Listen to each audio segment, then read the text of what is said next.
Hey everybody, it's Alex from Motoroso.com, and this is our official Baja Designs installation guide for the Fog Pocket kit for the new third generation Ford F150 Raptor. Now, we made a separate product spotlight video where we go through all the different variations and specifications of those Fog Pocket kits. We'll put a link to that right here. You're gonna wanna watch that video and figure out which one of these you wanna purchase. But in this video, we're gonna show you how easy it is to install that kit and wire it into your OEM auxiliary switches or into the S-Pod switch controller, which is a great product. We highly recommend checking that out.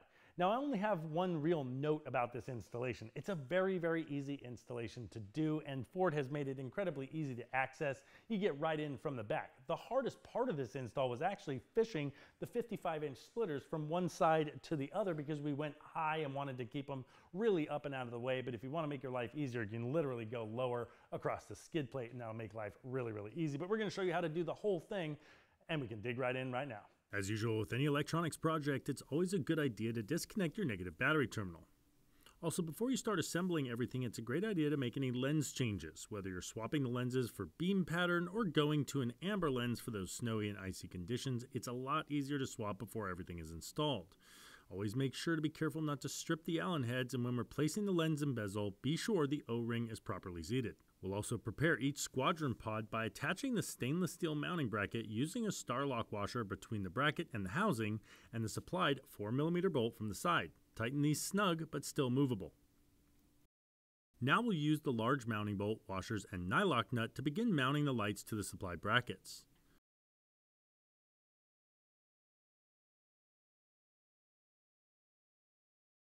With your assemblies all ready to go, we can now prepare the Raptor to mount the assemblies. Using a 10mm socket, remove the mounting bolts from the plastic backing plates behind the OEM fog lights.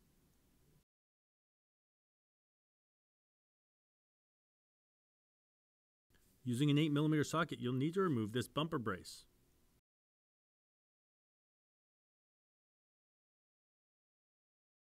Using a Torx bit, you can now remove the mounting bolts for the OEM fog light assembly, then disconnect the harness connectors and the Christmas tree clip on the backside and remove the whole assembly.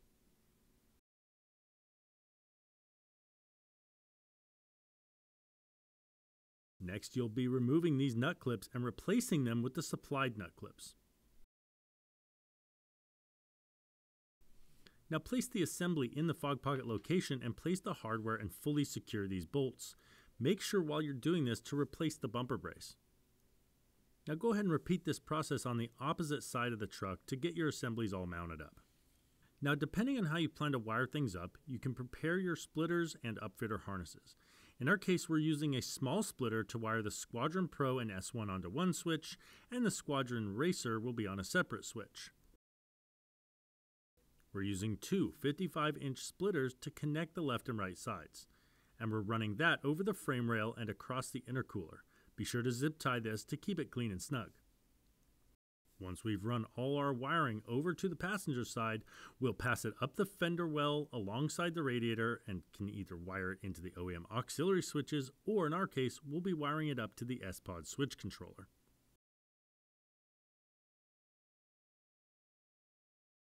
If you're wiring this into the upfitter switches, your aux wires are behind the battery, so the battery needs to come out. You'll reference your manual to identify which wire colors goes to which switch. Use your snap connector to tap into that wire, then run the positive and negative lines to the battery and connect your lights. In our case, we're going to wire directly into the S-Pod accessory, and to do that, we're simply going to cut out the XL connectors and ditch the rest of the harness components. Now we just plug in the XL harness connectors to the light and find a clean path to run the cables and zip tie them out of the way. All right, hope you found that video helpful. If you'd like to purchase one of these kits, find your way over to Motoroso.com. We'd love to help you with that or any Baja Designs products. Now, if you'd like to learn how to install those A-pillar lights, that's our next video in the F-150 Raptor series. Check that out, and thanks for watching.